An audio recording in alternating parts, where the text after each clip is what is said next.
Hello, fifth grade. Today is Wednesday, October 28th, and today in class we listened to Chapter 5 of Among the Hidden, and I will post that for you to listen to so you can hear the awesome story as we go through.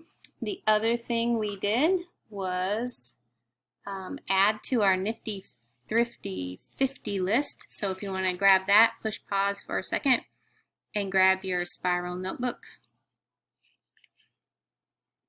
So for Nifty Thrifty 50, we added in some other words for the first four. So if I know composer, and I know when I add ER to the end of a word, it means someone who does that. So a composer is somebody who composes. It could be literature, they could be composing a story, it could be music that they compose. If I know composer, then I can write compose. C-O-M-P-O-S-E. So I still need that silent E at the end of compose.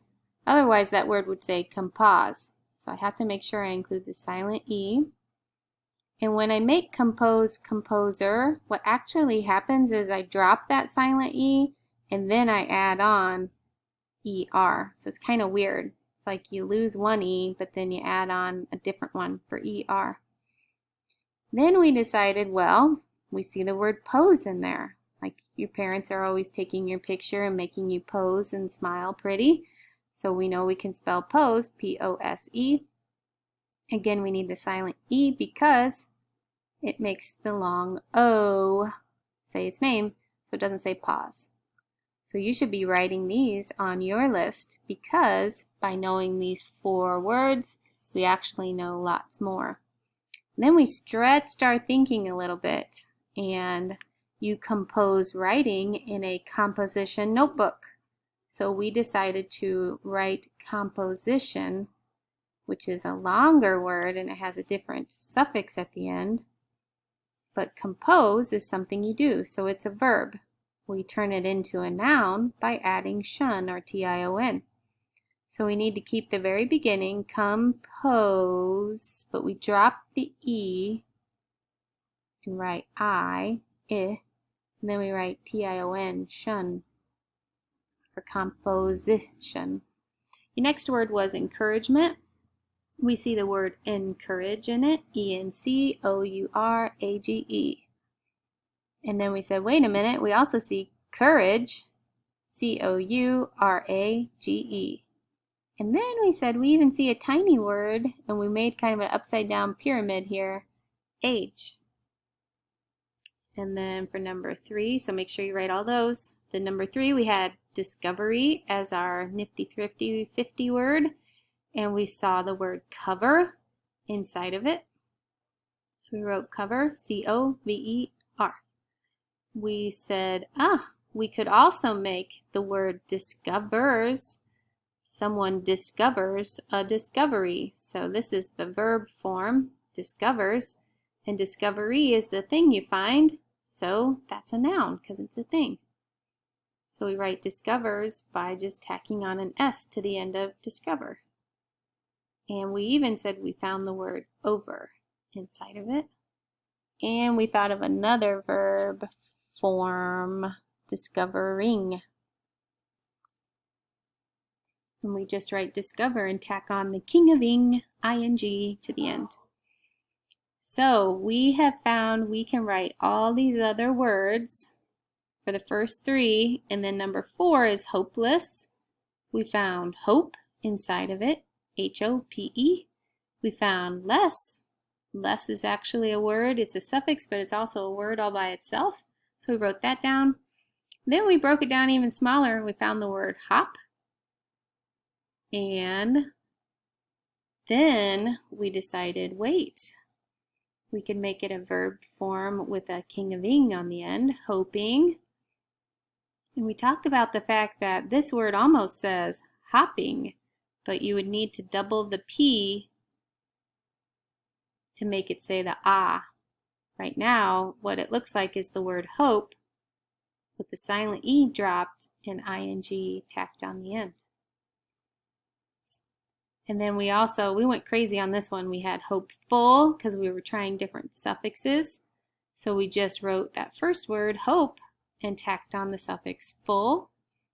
And then hopelessly, we could have written hopefully. And we use our word hopeless and we just tacked on ly at the end. So you can pause me or go back if you need to if I went too fast, but those are all the words that you should now have listed in your Nifty Thrifty 50 notebook. Then, what else did we do today? Yes. We kept reading. Let me see if I can get there. Click off the giant image of myself.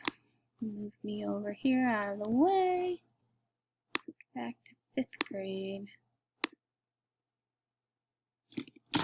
So, if you can come to school and pick up your packet, there is a packet that we started working in today, and it's one that I want you to be able to doodle in. So I want you to have a paper copy. I've already talked to Melina's mom on this, and Ember, I will send Dad a message to see if he can stop and pick yours up too. And let me see here.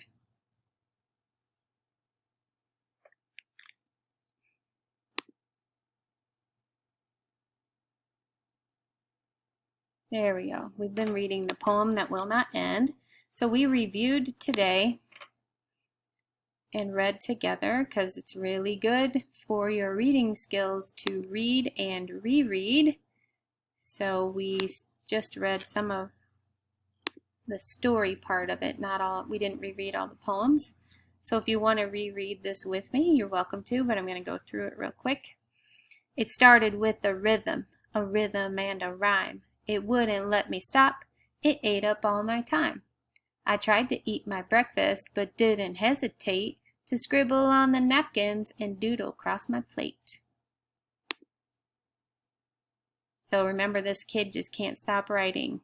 It teased me as I walked to school. I scrawled on Eddie's shirt. And when we hit the playground, I scratched words in the dirt. Yes, this one tricks me every time. Let's see if I can read it right. Then in the cafeteria, with just 2 tasty tries, between my lunch and Amy's, I wrote 2 lines with fries. I ran outside at recess, pulled out a piece of chalk, didn't waste a minute, dashed poems on the walk. And I believe that's how far we got yesterday. So today we read a couple more pages. So I'll read it first and then you can follow along. I beg you, won't you help me? Please help me be a friend. Rescue me, I'm captured. This poem will not end. The bell rang and I bolted, wasn't running out of steam. I wrote with mud out in the yard, chased by the soccer team. And we'll reread and you can read it with me. I beg you, won't you help me? Please help me be a friend. Rescue me, I'm captured. This poem will not end. The bell rang and I bolted, wasn't running out of steam. I wrote with mud out in the yard, chased by the soccer team. And then I'm just going to read these 2 poems quickly. Captured is a triolet or a triolet, I suppose if you're French. And this one does not have the same rhythm.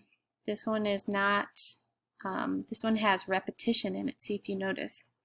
I'm captured, won't you help me find a way to free me from this urgent need to write? It follows me and hounds me night and day. I'm captured, won't you help me find a way to toss aside this curse? I want to play.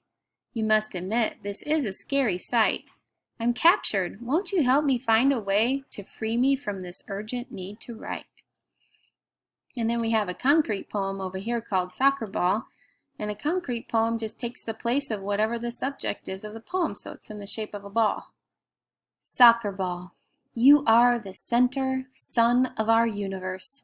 We are planets orbiting your supreme presence, hoping to rocket you like a blazing comet into the galaxy of our goal.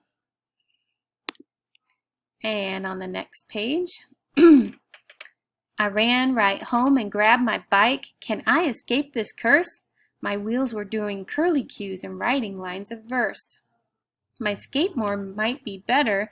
I found it just in time to whiz away at top speed and leave a trail of rhyme.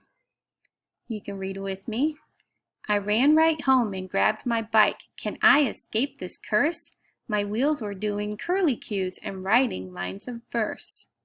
My skateboard might be better. I found it just in time to whiz away at top speed and leave a trail of rhyme. I've got the moves.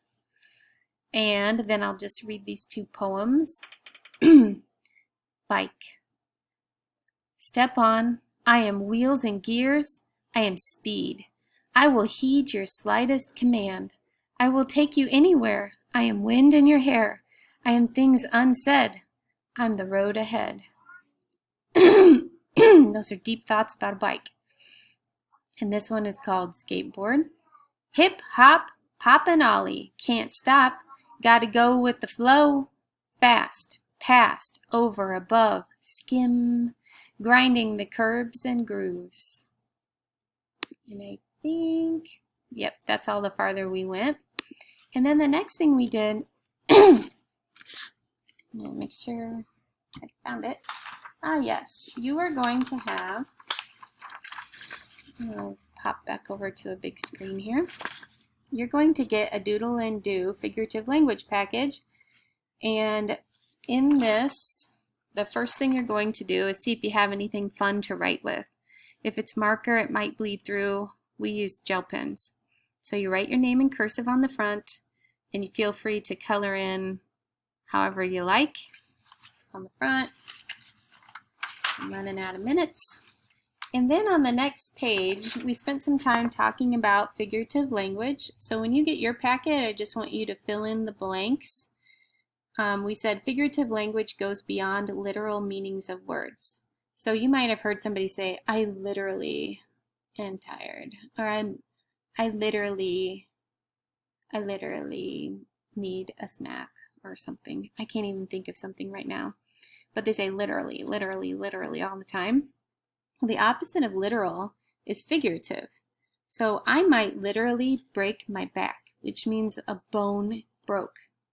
Or I might figuratively say, after I get done lifting a bunch of boxes, I might say, oh, my back is broken. But I don't mean that it's really broken. I'm just speaking figuratively that it kind of feels like it's broken because I've been working so hard. So I want you to fill in the blank for that top part. And then the next sentence says, figurative language is the use of words beyond what they usually mean. And the last one, figurative language is meant to be interpreted imaginatively. So we're supposed to have fun with the words when we are doing this. And then last but not least, down at the bottom or in the middle here, these are the kinds of figures of speech that we're going to try to cover: similes, metaphors, alliteration, hyperbole, personification, oxymoron, onomatopoeia, and idiom. And we'll talk about those as we go through. And the other thing I need you to write is, writers use figurative language to create vivid pictures, ideas, and feelings in their reader's mind. So it's not just poets who use figurative language. Good authors of any book use figurative language in their writing. So that's all we got through today. It looks like I have one more minute left, so I want to make sure you know what your assignment is. So far this week, in Ember and Melina, I see that I don't have any waggle minutes yet from you, so I'm hoping that you do that. I have assigned 40 minutes total. 20 minutes were assigned yesterday, and 20 minutes are being assigned today. So make sure that you are logging on to that. Even if you just do 10 minutes at a time, you need to get up to 40 minutes total for yesterday and today. Also, make sure that you're reading your leveled reader. Your project is due on Wednesday next week. And just enjoy reading a book. So this is all the stuff I just explained is what we did in class. The assignment is waggle and read. Have a good day.